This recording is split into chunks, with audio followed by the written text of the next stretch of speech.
anh emគ្រប់នឹងជំរាបសួរពុកម៉ាបងប្អូនគ្នាហើយមុនឆ្នាំ100ថ្ងៃថ្មីយើងមកបន្ទាប់ពីថ្ងៃចាស់សាមញ្ញបាទជាបានចូលទៅបាទបោះ ABCD ជាងចូលទៅខ្ទង់បាទឲ្យខ្ទង់10ដែរពុកម៉ាបងប្អូនគ្នាវាមក15ណា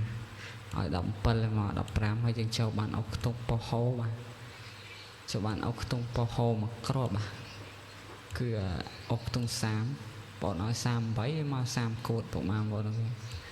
ប៉ោហោបាទតោះយើងទៅមើលយប់ដល់គ្នាសម្រាប់ម៉ោង6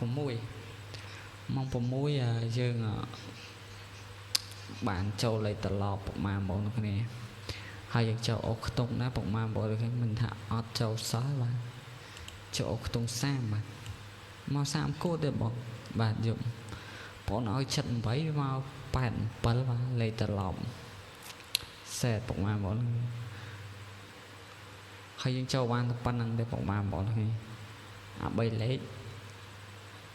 អត់មានក្បែរសោះពុកម៉ាបងប្អូនក្បែរមួយលេខ3លេខនេះបងអូនឲ្យ308វាចេញ805ស៊ីលេខ5មកគ្របបាទស៊ីលេខ5មកគ្របអានេះក៏ដូចគ្នាស៊ីលេខ1មកគ្របបាទអត់ស៊ីលេខបាទស៊ីលេខ1មកគ្រប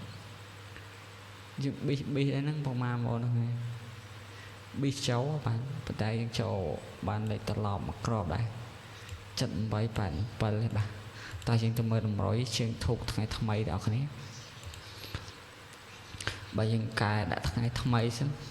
ថ្ងៃទី6ពុកម៉ាបងប្អូនគ្នាជាងដាក់ថ្ងៃទី6ខែ6ឆ្នាំ2025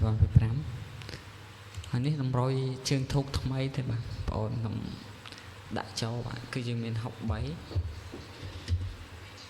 36កៅកុដ09 01បាទហើយលេខធំយើងមាន6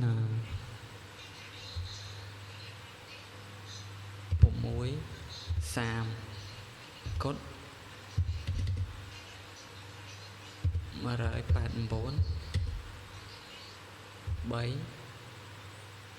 8កុដ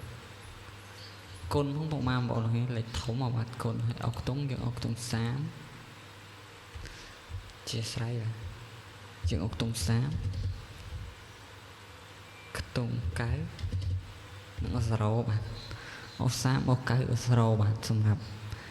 ឆ្នោតយួនថ្ងៃនេះពុកម៉ាបងប្អូនគ្នាសូមពុកម៉ាបងប្អូនទាំងគ្នាសំណាងល្អហេងទាំងអស់គ្នាបាទ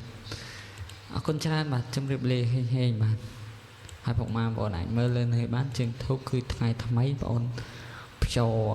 តម្រុយថ្មីចូលយ៉ាងរាល់ថ្ងៃហើយសូមកុំភ្លេចជួយចុច like ម្នាក់មួយផងបាទអរគុណ